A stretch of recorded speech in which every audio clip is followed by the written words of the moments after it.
கல்லா பல் லா துக்ரிமூனல் யதீம், அனாதைகளை கண்ணியப்படுத்த மாட்டார்கள்.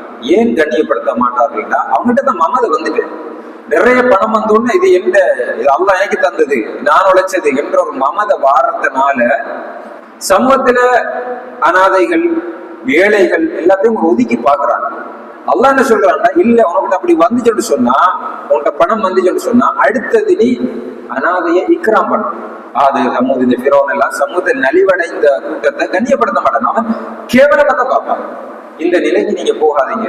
அனாதைகளுக்கு உணவளிக்காமல் இருப்பான் என்று கூட சொல்லல, அனாதைகளுக்கு உணவளிக்க மாட்டான்னு சொல்லியிருக்கலாம். ஆனா இங்க என்ன சொல்றாங்கன்னா, அனாதைகளை கண்ணியப்படுத்த மாட்டாங்க. உனக்கிட்ட அந்த இருக்கிற அதே கண்ணியம் பாருங்க, மேல அவனுக்கிட்ட அவனை கொஞ்சம் அந்த சமூகத்துல உயர்த்தி வச்சா அவன் மத்தவனை தாழ்ந்தவன் நினைக்கிறான். அப்படி நினைக்காத அதே இக்ராம் என்ற வார்த்தைக்கு சொல்றான், அவன் அனாதைகளை இக்ராம் செய்ய மாட்டான்.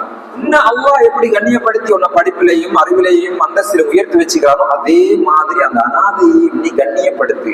இந்த கண்ணியப்படுத்துற வார்த்தை எல்லாமே அதுல அடங்கிருக்கு. அவன் மரியாதை கொடு, அவனை அசிங்கப்படுத்தாத, அவனை கேவலமா நினைக்காத, அவனுடைய சொத்துக்களை சுரண்டாத, அவனை இரண்டாம் பட்சமா பார்க்காத, அவனை இன்னொரு தர்ற மகனா பார்க்காத, நீ கண்ணியமா பாரு.